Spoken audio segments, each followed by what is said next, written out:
What saved you from your deep, dark depression?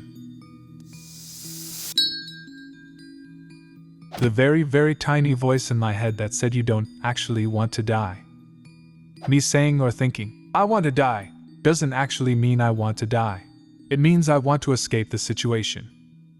I've read somewhere, when you think you want to die, you don't. You just don't want to live like this anymore. That hit me hard. I keep a specific TikTok to say it out loud if I ever forget. It's from the creator of DBT. She says, as long as you don't kill yourself, you will get through this. Life will not always be this hard. You will not always feel this way. At least it's super similar to that.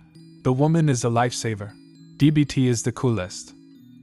I once read about people being interviewed who had jumped off a bridge and survived, and the one thing they all said was that the one thought they had as they fell was that every problem in their life was temporary except for the fact that they were about to hit the water. I analyzed my life in third person and laughed. This would be the end for me, I fear. I was going to comment about how mindfulness meditation did the trick for me, but viewing myself in third person and laughing is a better way of putting it. It's not as scary as it seems. In fact, it's not scary at all. Just gives you the perspective to make the right changes, I think. I actually did this the other day and asked if my life was a movie, how would I view myself and feel about my character. I'm a plucky heroine for sure, and that helps. My cats. Plain and simple. My cats won't understand when someone says they'll never see me again.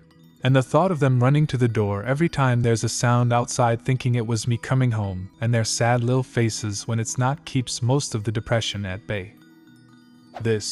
I have a pact with myself that I can't kill myself until all my living pets pass. I'm hoping to get a second cat when I move out so that I can't end it all once my baby shrimp passes. He's turning 4 and I'm turning 23. Eve told this cat he's living to celebrate my 40th and his 21st. Since they happen in the same year 2 months apart. I've always had a tentative plan to end it at a certain age.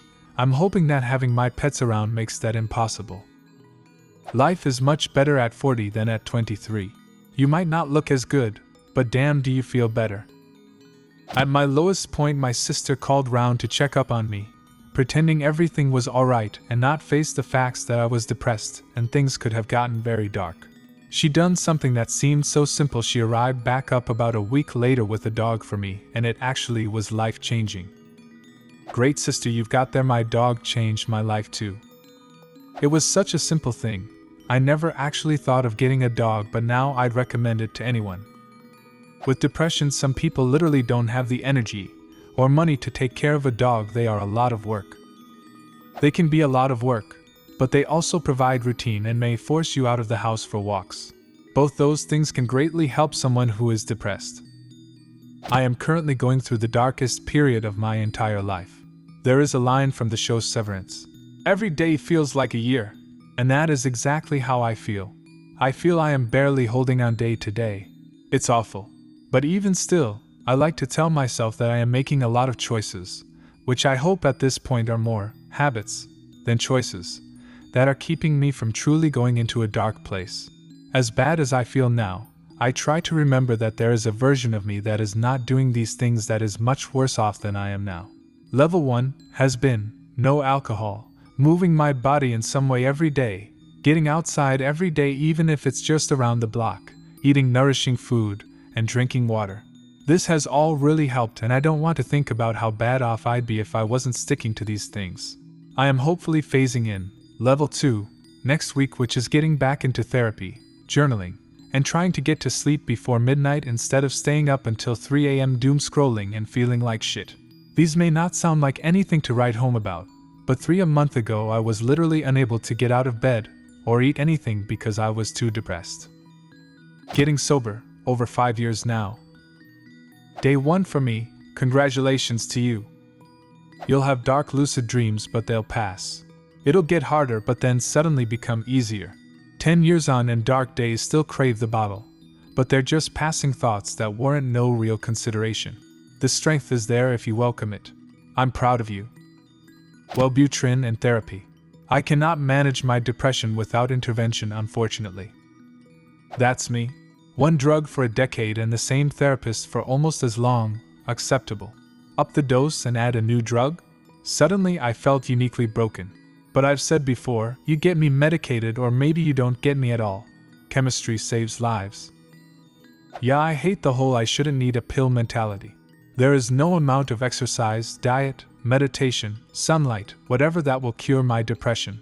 I've tried to tough guy through it, but all that does is leave me utterly, debilitatingly depressed. If you can't make your own serotonin, store-bought is fine. I know I had the "why do I need this pill" mentality for a while, until I realized that it was a form of personal self-sabotage. Working to get back on medication now, but I can thankfully say I have put the negative spin on medication away, and once I have it back, I'm never letting go again. Yep, pills and therapy. I appreciate people for whom other solutions work, but medical intervention is essential for a lot of us, and it does a disservice to pretend otherwise. Children's books. I'm pretty sure it was psychological regression, but when everything I had worked for was destroyed at once, the comfort of my childhood books gave me the time and distraction I needed to cope. I actually wrote a children's book during a tough time. I wanted a story where everything ended happily, so I wrote it down. It's not published or anything, but it's mine. Lifting weights and physical exercise made all the difference. Taking nature walks also helps a ton. Yep, hiking worked more than anything else for me. 1. Running till my brain tapped out. Jogging started as weight loss, turned into rage metal therapy. Science says exercise kills inflammation. I say it's me beating the pavement. Cried less, ran more.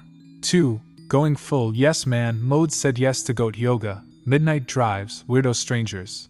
Novelty rewired my dopamine-starved brain. Now I've got chaotic stories and ride-or-die friends. 3. Friends who stormed my pity parties. Homely spam called me, showed up with tacos, let me ugly cry without fixing me. You're stuck with us, vibes more isolation. They're the reason I stayed. 4. Therapy plus meds, zero shame, fought help for years.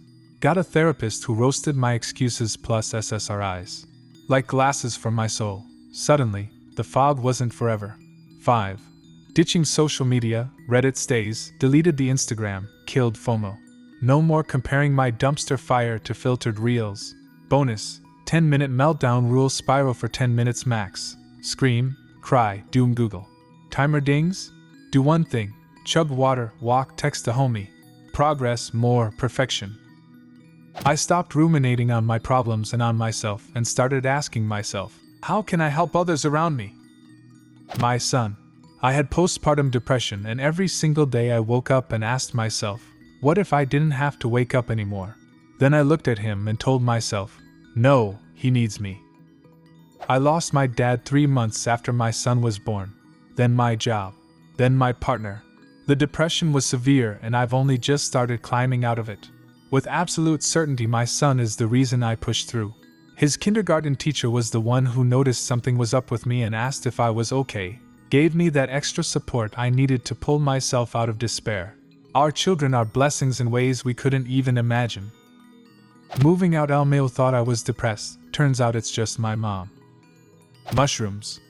One day tried some, and felt an emotional release I was not expecting, and then felt a strange lightness of being, as if a fog had been lifted and I could feel joy for the first time. Thought it was just a temporary state of euphoria, except it never went away. I had experienced this low-grade emptiness my whole life, and one day, it was just gone. Therapy never worked. Antidepressants never worked. Exercise and diet and sunlight never worked. After the first recreational use of mushrooms, I decided to try microdosing and continued with my therapist. I had some tremendous insights and breakthroughs, and changed my behavior over the course of half a year. I felt joy. I can now feel true contentment. I have not had an intrusive thought since, and intense emotions don't linger. I don't stay with one emotional forever. I just feel them and they go away. This is what well-adjusted people are supposed to feel. So yeah, mushrooms. I found an emaciated kitten by a dumpster. I was hanging on by a thread. I knew I couldn't care for a pet, and I was staying at a motel, so I just put food out for it. But later I went out and all the food was eaten, and it was still crying for more. I snuck him into the motel room, took him to the vet with the only money I had and got him a flea treatment and fluids. I tried to find a no-kill rescue, but nobody would take him anywhere. He also has FIV. One night he curled up on my chest to stay warm. And then I knew it was me and him against the world. He's here now by my side, and I adore him. I had to take care of him, feed him. He needed love. Then I knew I couldn't abandon him. I got some help I needed and things got better. He saved my life literally. The right therapist. I don't know what she did.